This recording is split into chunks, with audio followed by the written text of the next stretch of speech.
Oke, bismillahirrahmanirrahim. Assalamualaikum warahmatullahi Bismillahirrahmanirrahim. Assalamualaikum warahmatullahi wabarakatuh. Assalamualaikum. Apa kabar anak-anak? Semoga kalian semua tetap dalam keadaan sehat walafiat, tidak kurang suatu apapun, dan diberi kelancaran oleh Allah Subhanahu wa taala dalam segala aktivitasnya. Oke. Baiklah, hari ini kita akan belajar materi kedua di tema 3 ya. Kita akan belajar bahasa Indonesia. Hari Selasa 8 September 2020. Oke, tujuan pembelajaran pada kesempatan kali ini diharapkan setelah pembelajaran hari ini kalian mampu menyebutkan informasi penting dari teks eksplanasi yang dibaca tentang penemu yang mengubah dunia dengan mandiri. Nah, nanti kita akan belajar tentang apa itu teks eksplanasi, kemudian apa ciri-cirinya, bagaimana cara membuatnya, kemudian bagaimana kita menggali informasi-informasi penting dari teks eksplanasi yang sudah kita baca. Nah, apa itu teks eksplanasi? Teks eksplanasi merupakan teks yang menjelaskan sebab akibat suatu fenomena, baik itu peristiwa alam, ilmu pengetahuan, sosial, budaya, dan lain sebagainya. Nah, teks eksplanasi ini berisi tentang fakta yang dapat dipertanggungjawabkan, dapat menjawab pertanyaan tentang bagaimana dan mengapa suatu fenomena itu dapat terjadi. Nah, secara singkat, teks eksplanasi ini adalah teks yang berisi fakta atau yang berisi kenyataan atau menggambarkan tentang kenyataan, mengapa dengan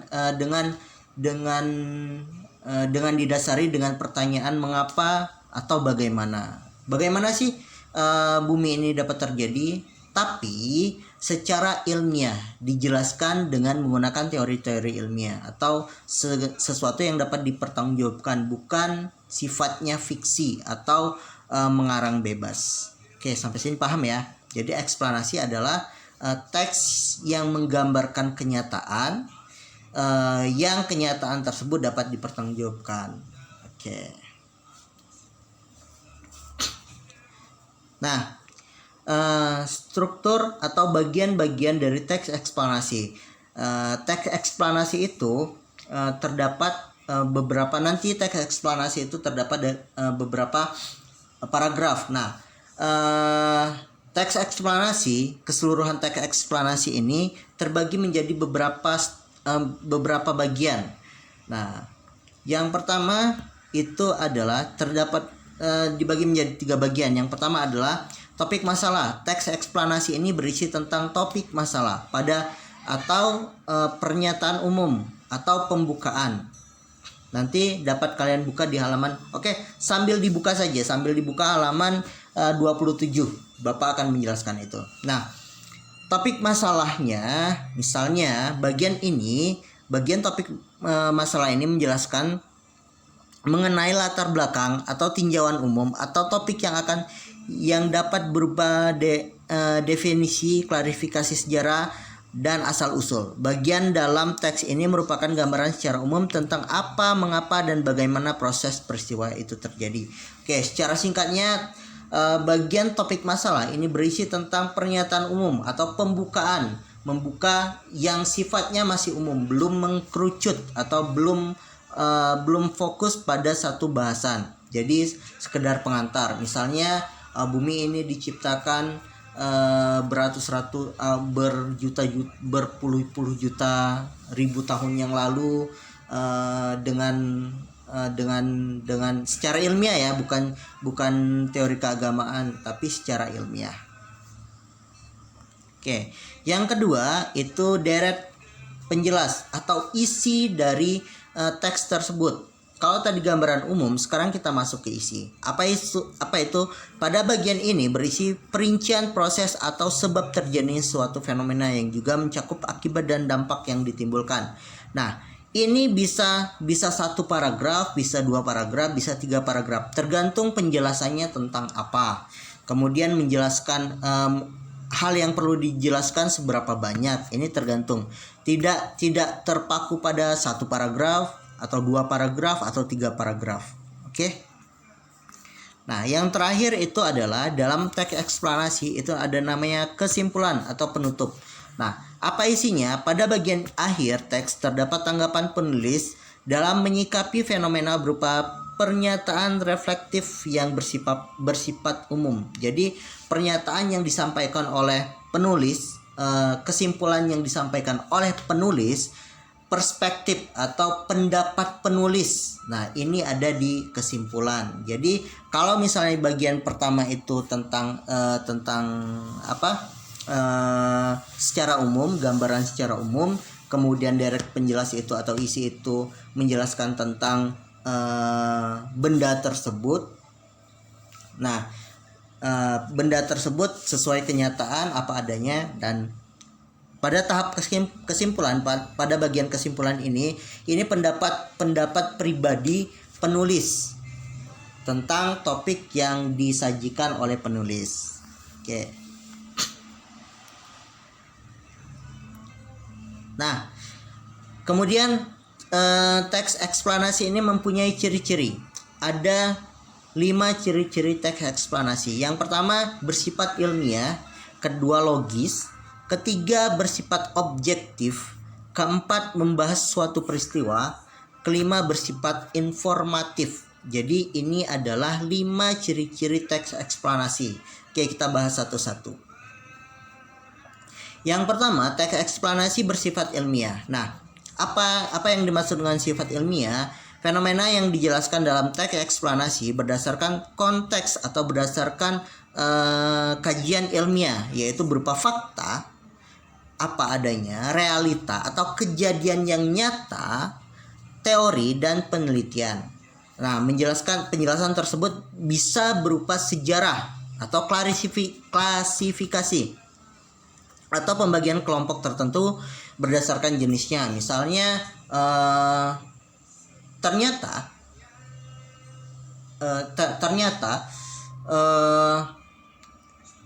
kita bagi misalnya pembelajaran kemarin, ternyata ulat itu berdasarkan jenisnya, dikelompokkan berdasarkan jenisnya. Jenis umumnya adalah ulat, tapi nanti akan dibagi. Ada ulat bulu, ada kepompong, ada lain sebagainya. Ada ulat sutra dan lain sebagainya. Ini adalah pembagian. Nah, pembagian nanti bisa isinya bisa klasifikasi atau definisi atau mengartikan. Apa itu pohon? Ternyata setelah diteliti pohon adalah sebuah batang yang menghasilkan buah, yang mempunyai akar tunggal, yang mempunyai akar serabut dan kokoh. Itu misalnya contohnya. Ini adalah pernyataan ilmiah, tapi setelah melakukan penelitian. Oke, kemudian ciri-cirinya logis atau penjelasan pada teks eksplanasi ini dapat diterima oleh pikiran dan akal manusia, tidak abstrak atau tidak membayangkan atau tidak mengawang-awang atau tidak bersifat atau bersifat fiksi atau berhayal. Jadi dapat diterima. Misalnya orang bisa terbang, itu mengada-ngada, berarti ini bukan teks eksplanasi. Kemudian bersifat objektif atau menjelaskan keadaan yang sebenarnya tanpa dipengaruhi pendapat atau pandangan pribadi. Jadi menjelaskan, menggambarkan, kita mendeskripsikan atau menuliskan pohon itu apa adanya. Pohon daunnya berwarna hijau, memiliki batang, memiliki akar, tidak ditambah-tambahi. Pohon bersayap, tidak seperti itu. Tapi menceritakan, menggambarkan apa adanya objek yang kita teliti. Kemudian membahas suatu peristiwa. Teks eksplanasi ini ciri-cirinya membahas suatu peristiwa. Teks eksplanasi tidak bertujuan mempengaruhi pembaca, tetapi memaparkan fakta berdasarkan bidang keilmuan. Jadi dia tidak bersifat ajakan, tapi hanya memaparkan, hanya memberikan, nanti terakhir adalah memberikan informasi. Jadi hanya pemaparan. Nah, Kemudian yang terakhir itu bersifat informatif. Jadi teks eksplanasi ini menjelaskan proses yang alami, tidak disadari dan melalui jangka waktu yang panjang. Jadi menggambarkan atau memberikan informasi kepada kita tentang proses dalam jangka waktu yang panjang. Jadi misalnya yang tidak sekali sehari jadi. Misalnya Bapak contohkan tadi tumbuhan itu memerlukan proses yang panjang sehingga dia menjadi batang dari biji, kemudian dia tumbuh jadi kecambah, kemudian tumbuh nanti sampai jadi pohon yang besar. Nah, itu memerlukan proses yang panjang dan dapat diteliti. Oke, paham ya? Insya Allah paham. Nah, ini adalah contoh teks eksplanasi pada buku kalian. Itu dapat kalian buka di halaman 22 kalau tidak salah ya. Di halaman 22 itu ada contoh teks eksplanasi. Nah, teks eksplanasi ini adalah menjelaskan apa? Ya, oke, ini menjelaskan biodata. Nah, ini menjelaskan sejarah. Oke, menjelaskan sejarah. Penemu bola basket itu adalah James Naismith. Ini adalah penemu bola basket. Ini menjelaskan tentang sejarah penemuan bola basket oleh Toko. Nah, oke. Contoh teks eksplanasi itu terdapat pada halaman 1 sampai 2, pada halaman 22 tadi yang Bapak tampilkan, kemudian pada halaman 32 sampai 33, pada halaman 53 sampai 54. Ini adalah contoh-contoh teks eksplanasi pada buku kalian di subtema 1 ya. Nah, oke, sekarang kita bahas teks eksplanasi pada halaman 33.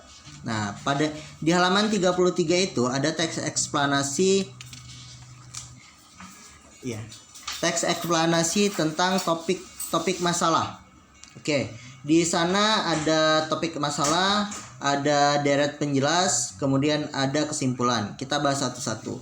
Itu tentang teks eksplanasinya itu tentang Thomas Alva Edison, sang penemu bola lampu pijar. Oke, Bapak bahas, silahkan kalian baca sendiri teks eksplanasinya ya. Kita bahas paragraf. Nah, teks eksplanasi ini dapat untuk membuat kesimpulan, untuk mengetahui topik masalah pada teks eksplanasi, kita dapat menggunakan kata tanya apa.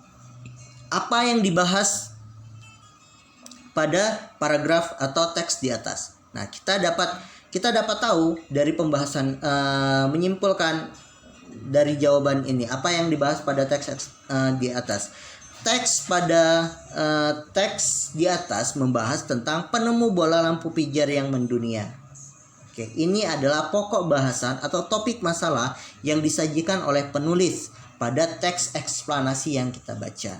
Paham ya? Kalian dapat gunakan kata tanya ini. Apa yang dibahas pada paragraf di atas? Oke, paham ya? Tidak hanya judul ya, tapi kalian bisa baca dari paragraf 1 sampai paragraf terakhir, membahas tentang apa.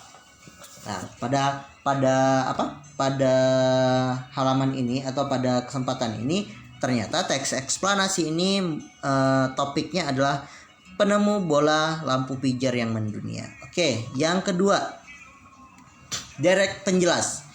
Nah, derek penjelas ini atau isi ini menggambarkan kalau kita sudah tahu penemu bola lampu pijar, kalau teks ini kalau topik hanya membahas tentang penemunya, selesai, penemu lampu pijar. Kemudian kita dari topik masalah kita bisa kembangkan pertanyaannya. Siapa sih penemu lampu pijar tersebut? Oke, baru dikerucutkan atau dijelaskan oleh deret penjelas. Penemu lampu pijar, seorang penemu lahir di Milan, Ohio pada tanggal 11 Februari 1845. Ini penemu lampu pijar. Kemudian, nah, kita dapat setelah setelah kita tahu siapa penemu lampu pijarnya, siapa Thomas Alva Edison tersebut, baru kita masuk. Karena topiknya tentang lampu pijar, pertanyaan kedua ini belum menjawab tentang lampu pijarnya. Nah, maka kita lihat di paragraf keempat, kita baca. Di paragraf keempat, derek penjelasnya berbicara tentang setelah menghabiskan waktu 2 tahun dan dana yang besar, bola lampu pijar listrik akhirnya ditemukan pada tanggal 21 Oktober 1879 yang mampu menyala selama 40 jam. Nah, ini adalah teks eksplanasi, derek penjelas yang kedua. Nah, yang terakhir adalah kesimpulan. Kesimpulan di sini adalah terdapat pada paragraf keempat. Nah, sikap yang gigih, haus ilmu serta pantang menyerah yang dimiliki Thomas Alva Edison telah mengubah dunia menjadi lebih baik. Ini adalah pendapat penulis pada tulisan ini. Nah, itu adalah pembahasan tentang teks eksplanasi. Oke, untuk latihan silakan kerjakan halaman 55 ya. Sama kalian bisa gunakan di halaman 55 itu, kalian bisa gunakan pertanyaan-pertanyaan yang Bapak ajukan tadi, menggunakan kata untuk menemukan topik masalah, menggunakan kata tanya apa yang dibahas pada teks di atas, kemudian siapa atau bagaimana, gunakan kata tanya sebaik mungkin. Nah, pada halaman 53 teks eksplanasinya terdapat di halaman 53 sampai 54. Itu silahkan kalian baca dulu.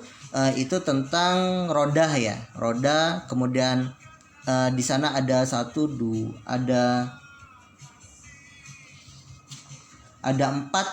empat paragraf. Silakan nanti paragraf pertama topik, nanti paragraf kedua atau paragraf ketiga, ini paragraf keempat. Mangga di explore atau dikembangkan lagi dengan bisa menggunakan kata tanya yang sudah kita bahas di tema sebelumnya untuk menggali informasi. Oke, semoga dapat dipahami. Oke, yang ini tidak perlu dikumpulkan, semoga dapat dipahami ya tugasnya, dan semoga dapat dimengerti. Oke, terima kasih. Wabillahi taufiq walhidayah. Wassalamualaikum warahmatullahi wabarakatuh.